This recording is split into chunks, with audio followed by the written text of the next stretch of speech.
Hello friends, welcome to my channel MedVision. Today's video is based about the scapula, so let's get started. Scapula. The scapula is also called as the shoulder blade of the body, and it is called so because it connects the clavicle with the humerus and it also takes part in the movement of the shoulder joint. The scapula is a large, flat, triangular bone placed on the posterior lateral aspect of the thoracic cage. That means if this is the thoracic cage of our body, we have scapula present on the posterior lateral aspect of this. So this is the scapula. The scapula has two surfaces, three borders, three angles and three processes. Now let us look at them. Surfaces. The two surfaces in the scapula are known as costal surface, which is also called as the subscapular fossa, and the dorsal surface. The costal surface. The costal surface is concave and it is directed medially. It has three longitudinal ridges. The costal surface bears a fossa named the subscapular fossa. This area here is the subscapular fossa. It also has the lateral border that acts as a lever for the action of the serratus anterior muscle. So this border here is the lateral border and this fossa here is the subscapular fossa, which gives attachment to the muscles. Dorsal surface. The dorsal surface gives attachment to the spine of the scapula, which divides the dorsal surface into the smaller supraspinous fossa and the larger infraspinous fossa.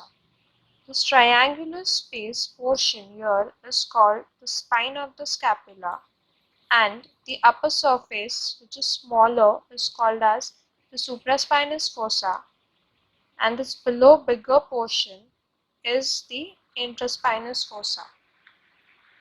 The splenoglenoid notch connects the two fossa and is situated lateral to the root of the spine.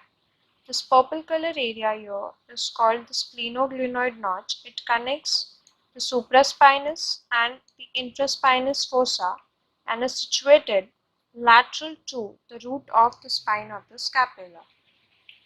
Borders. We have three borders, namely the superior border, the lateral border, and the medial border. The superior border is thin and shorter, and at the root of the coracoid process, it presents the suprascapular notch. So this is the superior border, and this notch present here is called the suprascapular notch. It provides attachment to the muscles. The lateral border is the thickest border, and it presents the infraglenoid tubercle at its upper end. This is the infraglenoid tubercle. The medial border is thin and it extends from the superior angle above to the inferior angle below. This is the medial border and it extends from the superior angle to the inferior angle. Angles.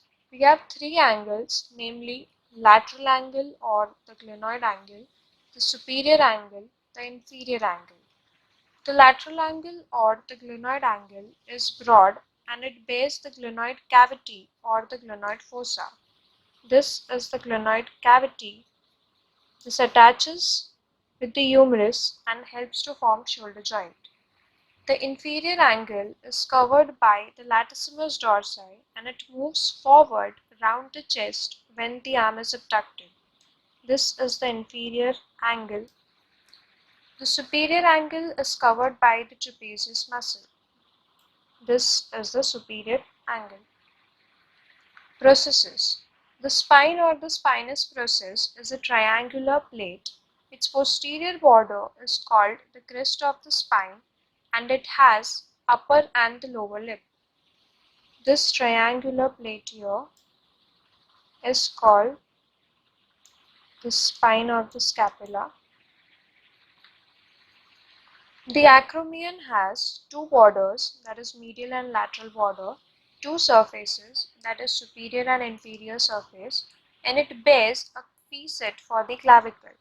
So this is the acromion process, which has the medial border, the lateral border, the superior surface, This undersurface area is the inferior surface, and this is the facet for the clavicle. The clavicle gets attached here and they together form the acromioclavicular joint. The coracoid process is directed forwards and it's slightly laterally. It is bent and finger-like, and it is an example of the atavistic type of the epiphysis process, which means the coracoid process is phylogenetically independent but now is fused with the scapula. This is the coracoid process, this is the spinous process, and this is the acromion process. Now let us look at the attachments of the scapula. The red color indicates the origin of the muscle, the blue color represents the insertion of the muscle, whereas the green color represents the capsular ligaments. Subscapularis muscle. The subscapularis muscle arises from the medial two-third portion of the subscapularis fossa. This is the subscapularis muscle. The inferior belly of the omohyoid bone arises near the subscapular notch. This is the omohyoid bone. The serratus anterior muscle is inserted along the medial border of the scapula. It gets inserted into the form of three digitation. This is the serratus anterior muscle. The pectoralis minor muscle gets inserted along the medial border of the coracoid process and the superior surface of the coracoid process. This is the pectoralis minor muscle. Remember, pectoralis minor muscle gets inserted into the scapula, whereas pectoralis major muscle is in the clavicle. The supraspinatus muscle. Supraspinatus muscle gets its origin from the medial two-third portion of the supraspinous fossa. This is the supraspinatus muscle. The intraspinatus muscle gets its origin from the medial two-third portion of the intraspinous fossa. This is the intraspinatus muscle. The deltoid muscle gets its origin from the lower lip as well as the lateral border of the acromion process. This is the deltoid muscle. The teres minor muscle gets its origin from the upper two-third portion of the lateral border. These teres minor gets inserted into the form of two strips of muscle. Between these two strips we have an artery, and this artery is called as the circumflex scapular artery. The teres major muscle gets its origin from the lower one-third portion along the lateral border below the teres minor muscle. This is teres major muscle. The trapezius muscle, it gets inserted along the upper border and also the lateral border of the acromion process. This is the trapezius muscle. The levator scapulae muscle gets inserted from the superior angle to the opposite of the root of the spine. This is the levator scapulae muscle. The rhomboid minor gets inserted opposite to the root of spine of the scapula. This is the rhomboid minor muscle. The rhomboid major muscle gets inserted along the medial border. This is the rhomboid major muscle. The coracobrachialis and short head of biceps brachii arises from the coracoid process. The long head of biceps brachii arises from the the long head of biceps brachii arises from the supraglenoid tubercle, whereas the long head of triceps brachii arises from the infraglenoid tubercle. The coracoacromial ligament is attached to two parts of the scapula. One is the coracoid process and other is the acromion process. These both are the coracoacromial ligament.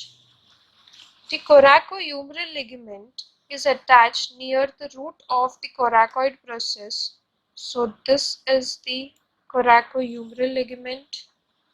The coracoclavicular ligaments get attached to the coracoid process in the form of two parts, the coracoid part and the trapezoid part. These both are the coracoclavicular ligament. The transverse ligament bridges across the suprascapular notch and converts it into the foramen, which transmits the suprascapular nerve.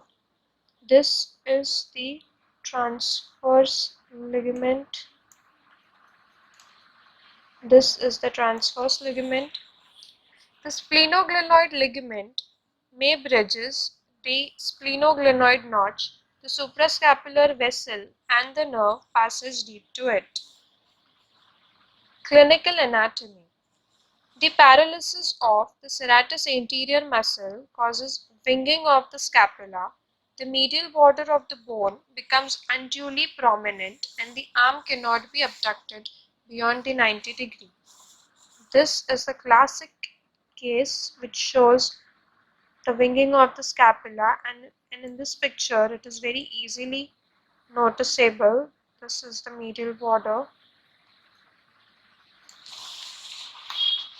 The scaphoid scapula is the developmental anatomy in which the medial border is concave. That means the shape of the medial border is altered, which causes variations in the working of the scapula.